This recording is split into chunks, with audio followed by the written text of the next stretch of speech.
গত ৫-৬ মাস ধরে বিভিন্ন ফেসবুক পেজ, মার্কেট প্লেসে দেখা যাচ্ছে যে একটা গ্রুপ অফ কোম্পানি অথবা কোনো চা বাগানের মালিক বা বড় ব্যবসায়ী তার গাড়িটা বিক্রি করবে। পার্সোনাল ইউজের গাড়ি, এক্স করোলা, এলিয়ন প্রিমিও।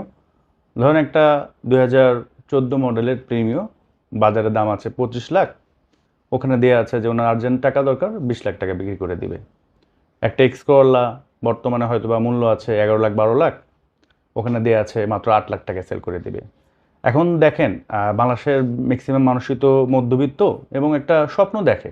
তো যখন একটু কম পায়, স্বাভাবিকভাবে একটু লোভ লাগে, চিন্তা করে যে গ্রুপ অফ কোম্পানির মালিক বা চা বাগানের মালিক অবশ্যই হয়তো বা কমে সেল করবে, এই জন্য ওনাদেরকে আবার নক দেয়।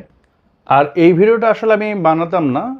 বানানোর আরেকটা উদ্দেশ্য হচ্ছে যে আমার এক ফলোয়ার আছে, রেগুলার আমার যে ভিডিওগুলো হয় ওখানে কমেন্টস করে, নামটা নাই বললাম। তো উনার অনেক ইচ্ছা, উনি 2010 মডেলের একটা প্রিমিও কিনবে। আমাকে জিজ্ঞেস করছে যে ভাই বাজেট কত করতে হবে। তো আমি বললাম যে আপনি 20+ ম্যানেজ বাজেট করেন, ভালো গাড়ি পাবেন ইনশাল্লাহ। তো উনি ওইভাবে টাকা ম্যানেজ করতেছে।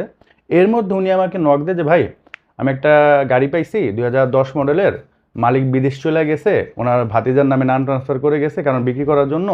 তো ওনার তো আসলে টাকা দরকার, এই জন্য 18 লাখ টাকা সেল করবে 10 মডেলের প্রিমিয়াম। আমি কি তাহলে তো ভালো, তাহলে দেখেন, তবে আপনি যে কোনো একটা সার্ভিস সেন্টার থেকে চেক করে নিন, যেহেতু একটু কমাই পাইছেন, যদি কোনো সমস্যা থাকে তখন তো আবার বিপদে পড়বেন।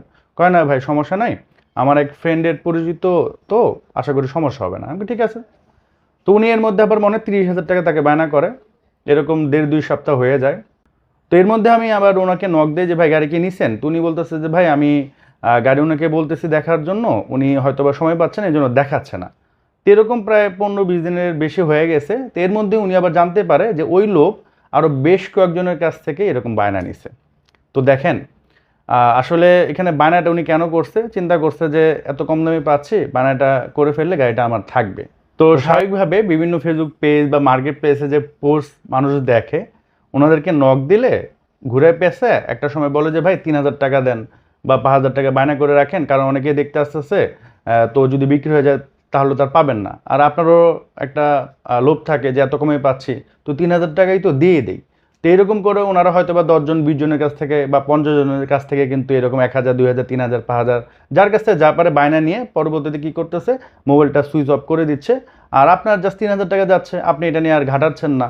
তো বিষয়টা হচ্ছে যে এইভাবে কিন্তু আপনারা রেগুলার প্রতারিত হচ্ছেন। তো আপনি বায়না পাঠাইতে পারেন কাদেরকে, ঢাকার যারা স্টাবলিশ অথবা চিটাগাংয়ে যারা স্টাবলিশ শোরুম আছে ওখানে আপনি